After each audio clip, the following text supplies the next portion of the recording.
ታድለዋል። ያንተ መስለም ያዩ ሰዎች። እስቲ ትንሽ ንገረን ኡስታዝ በኋላ ልስማስ ነው። አይ እኔ ምንም የምናገረው ነገር የለም እና እኔ አንዳንዴ ባላወቅኩት እስልምናን ሁላ ምልበት ሁላ ጊዜ ነበረ። ማለት ሲያንቀለቀለኝ ምንድነው እንደዚህ አይነት ነገር ያስገባኝ ማለትም ስሰማ የሆነ ሰዓት ላይ የነበረውን እኔ ፓልቶክ ላይ ነው። እናንተ ፓልቶክ ያኔ ብዙ አታውቁትም። ፓልቶክ እያለ እኔ ትምህርት ቤት ውስጥ እያለሁ ፓልቶክ የሚባል ፕሮግራም አለ ምናምን ተብሎ እኔ ያው ከሀገር ውጭ ነው የምኖረው። የዛሬ 11 ዓመት አካባቢ ላይ ነው 11 12 ዓመት አካባቢ ላይ ፓልቶክ የሚባል ፕሮግራም አለ ተብሎ ፓልቶክ የሚባል ነገር ለማዳመጥ መጣን። ከዛ ስመጣ በጣም ሙስሊሞች በጣም እየሰሩ ነበር በዛን ሰዓት ኢትዮጵያ ውስጥ ነው። ኡስታዝ አቡ ሃይደር ነው፣ ኡስታዝ ሐምዛ የሚባሉ አሁን ኡስታዝ መሐመድ ከድር የምትላቸው ማለት ነው። ሌሎችም ነበሩ። በወቅቱ በጣም በትልቁ ስራ ይሰራ ነበረ። ኡስታዝ ጁንዱላ የሚባልም ነበረ። በጣም ይሰሩ ነበር መሬት ላይ። በአንድ ቀን አዳሜት ሁሉ እየሄዱ 500 ሰው ያሰልማሉ ምናምን ነገር በጣም እንቅስቃሴ የነበረበት ሰዓት ነበር። ከዛ በኋላ ምንድነው ማድረግ ያለብን ሲባል ግሩፕ ተፈጥሯል፣ ግባ ተባልኩኝ። ከዛ ኦርቶዶክስ፣ ካቶሊክ፣ ፕሮቴስታንት፣ ኦንሊ ጂሰስ አራቱም ያለበት ግሩፕ ገባን። ስራ መስራት ጀመርን። ከዛ ጭራሹን ቁርአንን እኔ ማጥናት አለብኝ ብዬ ሳጠናው ጭራሹን እየሳበኝ ነው የሚመጣው፣ እየሳበኝ ነው። እና በጣም ነገርኳቸው። በጣም እየተበጠበጥኩኝ ነው እኔ አልቻልኩም። ይሄ ቁርአን የሚባለው ነገር ቢቀርብኝስ አልኩና ሁለተኛ ምናምን ብዬ ከደንኩት። በቃ አያገባኝም ስለ ቁርአን ምናምን ብዬ በቃ ስለ ባይብል ብቻ እንትን ስል ባይብል ላይ ደግሞ ተስፋ የሚያስቆርጥ ነገር መስማት ጀመርኩኝ ከስኮላሮቹ እነ ዶክተር ፒዮ እነ ዶክተር ሞጃ ሞሜን ምናምን የመሳሰሉት ደግሞ ሌላ ነገር ይነግሩኛል። ያለ እድሜ ነበር ምንጠራራው የነበረው በወቅቱ። በጣም እጠይቃለሁ። ባይብል ኦሪጂናል አውቶግራፊ የለም እባላለሁ።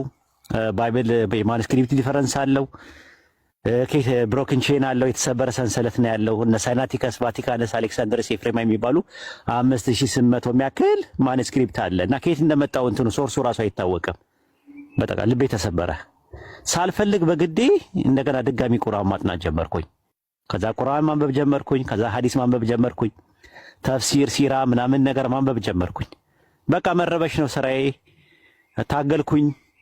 እንደዛም ሆኖ ተመልሼ መድረክ ላይ መጣና ደግሞ ነብዩ መሐመድ እንደዚህ ነው፣ ነብዩ መሐመድ እንደዚህ ነው እያልኩ አወራለሁ። ውስጤ ግን ሌላ ነው ውስጤ የነበረው። በቃ ትግል ቤተሰብ የምላርገው፣ ጎረቤቶቼ የምላርጋቸው፣ ጓደኞቼ የምላርጋቸው፣ አብራ አደጎቼ የምላርጋቸው ምንድነው? እንዴት ነው ማድረገው? የክላስሜቶቼ ምንድነው ምለው? ከዚህ በኋላ ወይ አግኖቲስት አልሆንኩኝ ወይ ኤቲስት አልሆንኩኝ። ዝም ብዬ እንትን እባክናለሁ። ቁርአንን ግልጥ ሳረገው አላህ ሲናገር ሰማዋለሁ። ያላ ንግግር ነው ቁርአን ሙሉ ለሙሉ ሱረቱ ሁጁራት ምዕራፍ 49 ቁጥር 13 ላይ ያረሰው እናንተ ሰዎች ሆይ ከወንድና ከሴት ፈጠርናችሁ ይላል። ወይኔ የሚናገረው አላህ ነው ማለት ነው። እኛ እኮ አላህ በቁርአን ውስጥ ተናግሮ አያውቅም ስንል ነበር የነበርነው። ቁርአን ያላ ንግግር ነው። ሰውኛ ዘይቤ አነበብኩት 5 ነው ከጫፍ ያነበብኩት። እኔ በህይወት ዘመኔ ባይብልን ከጫፍ እስከ ጫፍ ከዘፍጥረት እስከ ራዕየ ዮሐንስ ድረስ እያልኩኝ 10 ያንብቤዋለሁ። ከዛም ተውት። ሌሎቹ በእንግሊዝኛ ያነበብኳቸውን ዕብራይስጥና ግሪክ የሞከርኩት ምናምን ተውት። በአማርኛ ብቻ ነው የምነግራችሁ። ቁርአንን 5 ጊዜ በአማርኛ ከጫፍ እስከ ጫፍ ከሱረቱ ፋቲሃ ጀምርና ሱረቱ ናስ 5 ያንብቤዋለሁ። በቃ እንደ አይነት እየተፈተንኩኝ ምን ነው ባላወቅኩት ቁርአንን በቀረብኝ ምን ነው ሙስሊሞችን እያወቅኳቸው ስለ እስልምና በውጪ አርካኑን ኢስላምና አርካኑን ኢማን እያልኩኝ እየተሰማኝ አረፌ ብቀመጥስ ለቆ አይለቅም። ራሱ አሁን ቃል ስትናገር አንድ ነገር ነበረ፣ ዝም ብሎ ይስባል ስትል ነበረ። አይለቃችሁም፣ ከጀመራችሁት አይለቃችሁም። በቃ ይሄ ነው ያለው እውነታ ማለት ነው። ማርኮ ያስቀራል። ሱረቱ ፉሲላት ምዕራፍ 41 ቁጥር 41 ላይ አሸናፊ መጽሐፍ በመጣላችሁ ጊዜ ነው የሚለው። አሸናፊ መጽሐፍ በመጣላቸው ጊዜ ይላል። እነዚያ የካዱት ጠፊዎች ናቸው ይላል። አሸናፊ መጽሐፍ ያሸንፋል። እንደሚያሸንፍ አይተናል። የብዙዎች ሰዎችን ህይወት ሲማርክ አይተናል። እና አሁንም ትግል ላይ ናት ያለችው ቃል። እመኑኝ የጊዜ ጉዳይ ነው።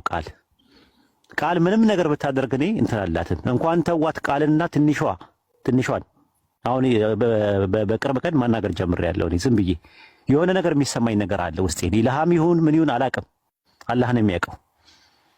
ብዙ ሰዎች አሁን በቀደም ተቃወሙኝ። ኧረ አላህና መልእክተኛውን ተሳደባለች ምናምን አሉኝ። እኔ አሁን ላይ ተውኝ። ትንሿ የምትባለው አሁን ቤቷ ብትበረብሩት የሆነ ነገር ታገኛላችሁ አይደል? የጊዜ ጉዳይ ነው። ኢንሻአላህ ብዙ ሰዎች ነፃ ይወጣሉ። ብዙ ሰዎች እንትን ይላሉ። ውስጣቸውና ውጫቸው አንድ አይነት አይደለም። ውጫቸው ነው እየተሳደበ ያለው። አሁን ቃልም ብትሏት የኢየሱስን አምላክነት ክጄ ምናምን ነገር በኢየሱስ ስም ምናምን ልትላችሁላ ትችላለች። ውስጧ ግን ሌላ ነው። ራሷን ትፈትሽ። የምሬ ነው የምነግራችሁ። አይደለም ቃል ብቻ አይደለም። ብዙዎች በእንደዚህ አይነት ነገር ውስጥ በይሉንታ አጥር በይሉንታ ውስጥ ተሸምቀቀው ነው ያሉት። የጊዜ ጉዳይ ነው። ሁጃ ቆሟል። ከዚህ በኋላ ማለት ነው። ሪሳላውን ሰምታችኋል። ብዙ ክርስቲያኖች ሰምታችኋል። እውነቱን ሰምታችኋል። እያወቃችሁ ግን በእሳት አትጫወቱ። እኛ ጉዳያችን የቁጥር አይደለም። ጉዳያችን የቲፎዞ ጉዳይ አይደለም። ፖለቲካ አይደለም። እዚህ የተቀመጥነው ወይም ደግሞ ቢዝነስ ማን ሆነን ስለ ቢዝነስ አይደለም እያወራን ያለነው። እያወራን ያለነው የህይወትና የሞት ጉዳይ ነው። የዘላለም ህይወትና የዘላለም ሞት ጉዳይ ነው። ጉዳዩ የጀነትና የጀሃነም ጉዳይ ነው። ጉዳዩ ቁጭ ያልነው እዚህ ጊዜያችንን እያባከንት የምንለው አጅር እናገኝበታለን ካላህ ዘንድ ፕሪቪሌጅ እናገኝበታለን ብለን እንጂ ጊዜ ማቃጠል የለብንም በዚህ አይነት ጉዳይ። ሌላ እንደዚህ የሙድም አይደለም፣ ፎሎ ለመሰብሰብም አይደለም። እዚህ ቁጭ ያልነው ጊፍት ለመሰብሰብም አይደለም። እዚህ ቁጭ ያልነው ፌመስ ለመሆንም አይደለም። እንደዛ ከሚሆን በሃይማኖት ስም ከመነገድ ይልቅ ሁሉ ነገር ትቶ ጓሮ ላይ አታክልት ተክላችሁት በቆሎ ተክላችሁት አመት እንትን ብሎ ብትበሉበት ይሻላል። ይሄ እዚህም እዛም አጅር የለውም። ዓላማችንና ኢላማችን አላህ በሚያውቀው እዚህ የተሰበሰብነው ሁላችንም አላህ በሚያውቀው እናንተ ላኢላሃ ኢለላህ ብላችሁ ገመዱን ይዛችሁ ከጀሃነም ነፃ እንድትሆኑ ነው። አይደለም ሩቅ አትሂዱ። ቃል አጠገብሽ ዘመድሽ የምታውቂው ጎረቤትሽ ሄደሽ ልጠይቂው አልጋ ላይ ሆኖ ቢያካስት ብታገኙ ውስጥሽ ሰላም አይኖረውም። ትታመሚያለሽ አብረሽ። ሰዎች ገሃነም ይገባሉ ሁጃ ከቆመባቸው በኋላ ጀሃነም ይገባሉ እየተባልን እየተነገረን እንዴት ነው እንቅልፍ የምተኙት? እንዴት እንቅልፍ እንተኛ? እኛ ለሰዎች እኛ የቀመስነውን ህይወት ሰዎች እንዲቀምሱ እንፈልጋለን። እኛ ያየነውን ብርሃን እኛም የጣፈጠውን ይሄንን ቅርጽና ይዘቱን ጣዕሙና ጥፍጥናውን አውቀን እንዴት ዝም እንበል ብለን ነው እዚህ የመጣ ነው እንጂ ቤታችን አርፈን ብንቀመጥ እንችላለን። ልጆቻችንን ብናሳድግ ይሻለናል። ትዳራችን ላይ ሌላ ቢዝነስ ነገር ብንሰራ ያዋጣን ነበር። እና ቆም ብላችሁ አስቡበት። አይ ቲንክ ብዙ ሰዓት የለኝም። ሉጣኔ ቢኖር ጥሩ ነበር። እሱ እኔ ቁርአንን ባላቀው ይሻለኛል ነው ያልኩት። የሆነ ሰዓት ላይ ባላቀው መጣኮ ኡስታዝ። ኦኬ ቁርአንን ባላቀው ይሻለኝ ነበረ። ቁርአንን ማወቄ ግን ውስጤን እንትን አለ። በቃ ብዙ ነገር ያሳጣው። ቤተሰቦቼን አጥቼበታለሁ፣ ጓደኞቼን አጥቼበታለሁ፣ አብሮ አደጎቼን አጥቼበታለሁ፣ ጎረቤቶቼን አጥቼበታለሁ። ብዙ ነገር ያጣውበት ነው። ይሄ መስዋዕት የከፈልኩት አንድ የገባኝ እውነት ስላለ ነው። ላኢላሃ ኢለላህ የሚለው ገመድ ስለገባኝ ነው። ያንን ስለያዝኩኝ ነው። ሌላ ነገር አይደለም። የቁርአን እውነት ቁርአን የአምላካችን የአላህ ንግግር ነው። አላህ ሲናገር በተሰሙት ቁርአን ላይ ክርስቲያኖች ላኢላሃ ኢላ አና ከኔ በቀር ሌላ አምላክ የለም ብለው በመጀመሪያ መደብ በሲንጉላር ይናገራል። ኸለቅና ጃአልና ፈአልና እያለ ፈጠረን ሰራን እያለ ደግሞ አምፕሊቲዩድ ግነትን ለማመልከት በእኛራላላ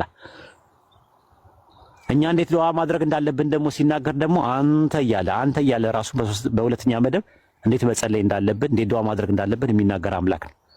እኛ ሄደን ሪሳላው ለሰዎች ስናደርስ ደግሞ ምን ማለት እንዳለብን ሲናገር ቁል በል ቁሉ በሉ እያለ ህወ እርሱ እያለ የሚናገር አምላክ ነው ያለን። ጥንት የነበረው በአብርሃም በይስሐቅ በያዕቆብ የነበረውን ከአደም ጀምሮ የነበረውን እንተርክልሃለን እያለ አስታውስ እያለ የሚናገር አንድ አምላክ ነው ያለን። ጥንት የነበረው ነቢያትን ሲልክ የነበረው ለሙሳ ባህርን ክፈል አልነው እያለ የሚናገር አምላክ ነው ቁርአን ላይ ያለው እንድታውቁት። ወደፊት ያለውን የቂያማ ቀን ሁላ ሳይቀር ጀነትና ጀሃነም ወደፊት የቂያማ ቀን የጀነት ሰዎችና የጀሃነም ሰዎች ምን እንደሚሉ ሁሉ የሚናገር አንድ አምላክ አለ። የሩቅ ነገሮችን የሚናገር ጋይብ የሆኑትን የሚናገር ይሄ አንድ አምላክ ነው ያለው። ራሱ ቁርአን 1/3 ትረካ ነው፣ ከ3 ነው። ጥንት የነበረውንና ወደፊት የሚሆነውን የሚተርክ ነው የያዘው። ቁርአን 1/3 አቂዳ ነው፣ አንቀጸ እምነት ነው። ቁርአን 1/3 ፊቂ ነው፣